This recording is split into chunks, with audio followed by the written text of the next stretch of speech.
Relationship anxiety feels like crap. You could be in a happy relationship with the most loving person ever, but deep inside you still feel miserable. Why? You think that it is a matter of time before something goes wrong and the person will leave you. I've always been a pretty confident and carefree person up until I got into a toxic relationship. I went from independent girl boss to being a helpless damsel in distress. Hi everyone, I'm Melody and I'm passionate about normalizing conversations on mental health.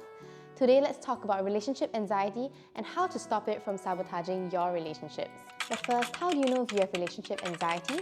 Here are 5 signs.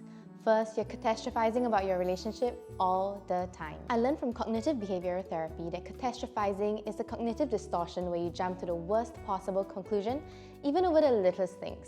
In a relationship, this could look like thinking that your partner doesn't love you when they give you feedback, questioning your compatibility every time you have a small disagreement, or thinking that they are going to leave you when they give you less attention. Second, you become defensive and react negatively whenever your partner tries to communicate their needs. Instead of seeing it as a way to improve the relationship, you see it as a form of rejection. You say things like, I'm a bad partner. Maybe you'll find someone better. And sometimes this ends up making it difficult for your partner to be honest about their needs.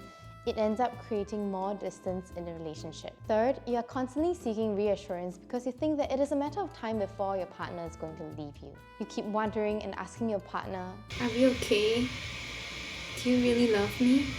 no matter how much they assure you. Fourth, you unwittingly sabotage your relationship. To cushion yourself from the pain that you're anticipating, you sometimes push your partner away or end things before they become too serious. The uncertainty and anxiety in a relationship is too much for you to handle, and pushing your partner away gives you a sense that you are in control. Lastly, instead of feeling happy in a relationship, your partner's presence and affirmation feel more like a drug that momentarily eases the pain and anxiety. Your anxiety spirals out of control when you think that they are upset at you or not responding. And the moment that they do, you feel calm and safe again, but this doesn't last long because the cycle continues the moment that they distance themselves. It is miserable, huh? Relationships are meant to be fulfilling and not torturing. But thankfully, there are ways that we can deal with it. First, communicate openly with your partner. Let them know what you're feeling instead of suffering alone. Most of the time when we overthink and spiral, the situation is a lot worse in our heads than it actually is. And it might seem scary at first to approach your partner and be vulnerable because you're not sure how they would react. But if they truly love and care about you, they will want to assure you and make you feel safe instead of letting you suffer by yourself. Letting them know how you feel helps them support you better. Second, learn to sit with your anxiety.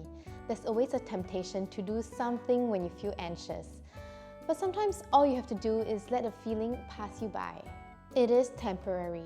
This is a skill that I'm learning to master, and a poem from Young Pueblo really helped me. Learning how to breathe and be okay when my mind feels dark and grey. To accept this passing moment without suppression or lasting fear. To know that the clouds moving through me do not define who I am or who I will be. Learning the art of letting go has been a skill my mind has always sought.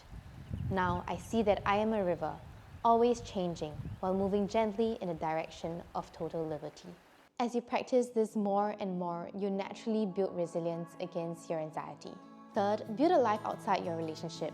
Have your own hobbies and circle of friends. You don't have to do everything together, and you certainly shouldn't expect your partner to fulfill your every need. Your partner is not God or your therapist. You can't expect them to be there and understand your point of view all the time. They have their own lives and beliefs. Learn to show up for yourself. Lastly, and most importantly, be with someone who makes you feel safe and secure. For the longest time, I thought there was something wrong with me because of how anxious I felt in my previous relationship. But my therapist asked me this question which brought so much clarity. She asked me, have you always been this anxious, or is it only in this relationship? That was when I realized that the problem wasn't with me. It was with the relationship. Ending the relationship ended the anxiety. And it becomes so obvious when you enter a new healthy relationship, and it feels so much lighter and easier. I realized that relationships are not meant to be that painful. At one of my lowest points, I remember crying and shaking uncontrollably in the middle of Orchard Road after an argument. I was having a mental breakdown, and I wish I had disappeared there and then. At that point, I had absolutely no control over my emotions, and I honestly didn't know how I could keep on living like that. Little did I know, 2 years later, I would be so much better at regulating my emotions and navigating relationships. It is possible. Thank you for watching, and if you'd like to journey with me, please hit subscribe, and I'll see you again.